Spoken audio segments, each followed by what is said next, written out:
La société Oritrans Logistique, ex-Kunto à la Terminale, a bénéficié ce samedi 6 juillet 2024 de la présence du ministre national des hydrocarbures, Molindo Sakumbi, en mission d'inspection des sociétés pétrolières au Congo central. À son arrivée, il a été reçu par l'équipe dirigeante de la dite société, dont le directeur général, M. Alaman Bimbiwan, le directeur technique et logistique, Lezin, puis le post-collaborateur, Aimé Vangou. Sur place, des explications claires, nettes et précises lui ont été fournies sur les fonctionnements de la firme. Les activités de Oritrans Logistique ont principalement commencé en 2019, avec son ancien nom qui était Kunto à la Terminale. Le terminal est séparé en 3 petits terminaux. Donc il y a le terminal de produits pétroliers, avec une capacité de stockage de 7850 m3 de gasoil, 1300 m3 d'essence, capacité de stockage de l'autre terminal de 3000 m3 de gasoil. Il y a également un terminal produits secs et froids qui se trouve de l'autre côté, avec une capacité de 17 000 m3 de chambre froide et 50 000 m3 d'hangar pour le sec et le frais. Le projet entre le ministère des hydrocarbures et Oritrans, c'est la lutte contre le trafic des produits pétroliers issus de la fraude et de la contrebande. La genèse du projet vient de la lettre du ministère des hydrocarbures du 6 mai 2023 adressée au président de la FEC, avec comme objet de la lettre la mise en œuvre effective des 10 premières mesures urgentes dans le cadre de l'assainissement du secteur aval pétrolier en RDC, en général et dans la zone ouest, phase pilote en particulier. Dans ces 10 premières mesures, il y a principalement 2 mesures qui nous concernent. Il y a la mesure numéro 5, qui est l'interdiction formelle de procéder au transport des produits pétroliers dans les fûts et bidons, placés en même temps dans un même véhicule que celui transportant des personnes ou autres marchandises. Il y a aussi le point 6, obligation faite désormais à tout opérateur sans exception s'approvisionnant en produits pétroliers en Angola, de canaliser la totalité de son volume vers les installations de la société Kunto à la Terminale, qui est actuellement Oritrans Logistique, à Boma, en province du Congo central, afin de procéder à l'analyse qualitative des produits, en collaboration avec l'OCC, en conformité aux spécifications admises en RDC et au marquage moléculaire des 10 produits par la société Authentis, préalablement à leur mise en consommation au Congo central ou à Kinshasa, et ailleurs où ils sont acheminés uniquement dans les camions citernes, certificat de marquage à l'appui. Je tiens à préciser que j'ai mis les 2 lettres dans les phares de bleu qui se trouvent devant vous, les 2 lettres du ministère. Et les différents produits pétroliers viennent principalement d'Angola. Ils sont issus pour la plupart de la fraude et de la contrebande. La société Oritrans s'érige en une piste de solution indéniable eu égard à l'emplacement géographique de ces installations pour indiquer cette pratique qui entraîne un manque à gagner au trésor public en termes de volume, de fiscalité et de contraintes sur la concurrence et également pose un problème de sécurité en termes de transport et de stockage de ces produits en mettant les produits dans les bidons, dans les véhicules inappropriés pour le transport de produits pétroliers, d'où la proposition du scénario Oritrans. Comme vous pouvez le constater, les produits pétroliers en provenance d'Angola, donc du port d'Incat, sont transportés principalement par des véhicules que vous avez sûrement dû voir en cours de route, des véhicules chargés de bidons de carburant, ou alors par des camions avec des fûts et des bidons de carburant. C'est une photo que nous avons prise il y a 2-3 jours quand nous venions sur Boma. Mais ce genre de transport n'est pas sans risque, car comme vous pouvez le voir, il y a beaucoup d'accidents qui se font avec ce type de transport. Ces photos ne sont pas tirées d'Internet, mais juste devant le terminal. Donc, comme vous pouvez le constater, ça c'est notre bordure. Nous avons un véhicule qui est venu nous rendre visite la nuit, avec plein de bidons remplis de gasoil. Il y a un camion qui s'est carrément renversé devant notre terminal, toujours avec des bidons de gasoil, heureusement, parce que si c'était de l'essence, on parlerait d'autre chose aujourd'hui.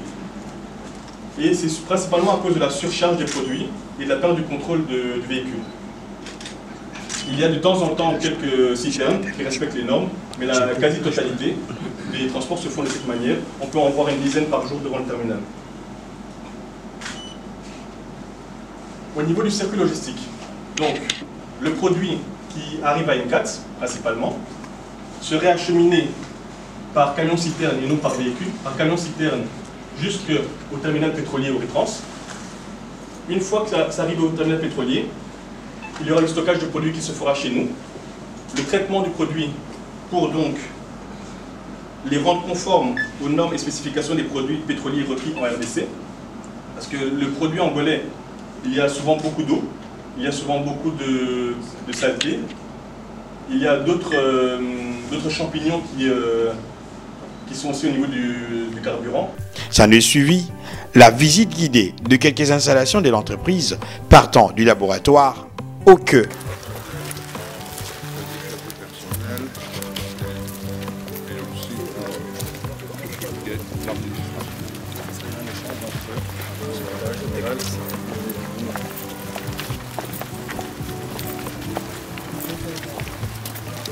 Son Excellence, Monsieur le ministre des Hydrocarbures, de votre suite. Je vous dis bonjour et soyez les bienvenus. Vous êtes au terminal 1 de la société de France. Comme vous le remarquez, il y a un port ici. Et le port accueille les produits pétroliers. C'est ici on stocke, on gère, on livre. Qui dit produit pétrolier, c'est un élément d'eau. Où il y a des dispositions sécuritaires qu'il faut respecter. Et cette série de dispositions sont réplies dans un code qu'on appelle ISS. C'est-à-dire International Shift and Port Security, la sécurité internationale des ports et des bateaux.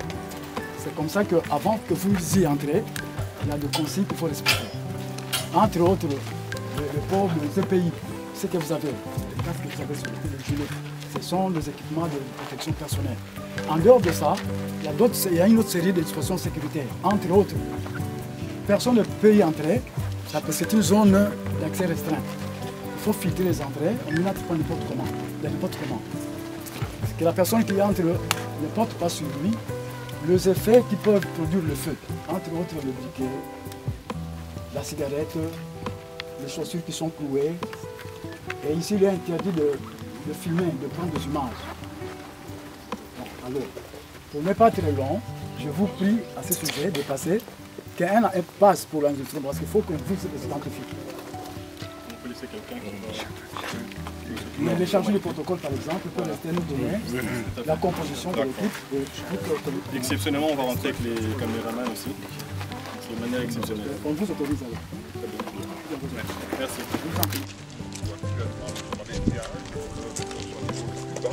Mais il nous reste quand même 7,95 m d'eau ici, oui, devant la maison.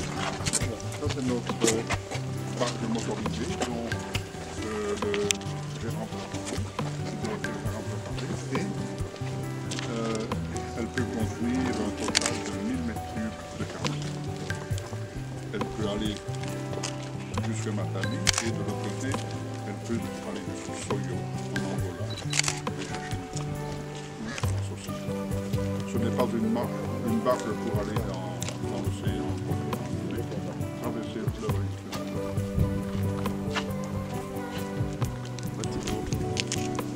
Écoutez, la province du Congo central est pour le moment du moins la seule province du pays qui produit du pétrole brut et qui a donc par conséquent de la logistique pétrolière. C'est normal que je consacre ma première visite à cette province et ensuite de visiter les terminaux pétroliers. J'en ai visité 3, là maintenant c'est le 4e. Et nous allons maintenant à M4 pour nous rendre compte d'autres choses, à savoir la contrebande. Et c'est fort de tous ces renseignements et enseignements que nous rentrerons à Kinshasa pour faire rapport à qui de droit et essayer de donner des solutions idoines.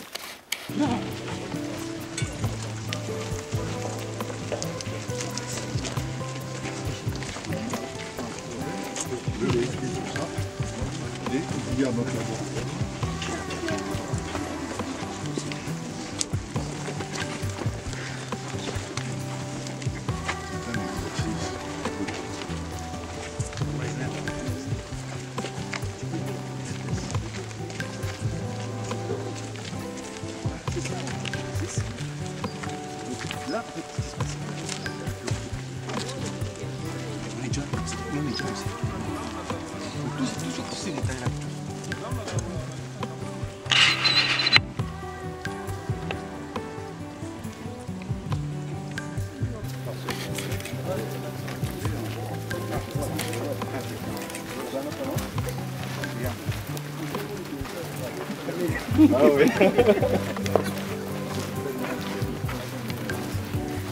Si en long qu'après la ville de Boma, le directeur général de Kuntwala, ensemble avec son équipe, a accompagné le ministre national des hydrocarbures à Mwanda au poste de réception au réseau en provenance de l'Angola, Inkat Bakuyanga, pour le même exercice.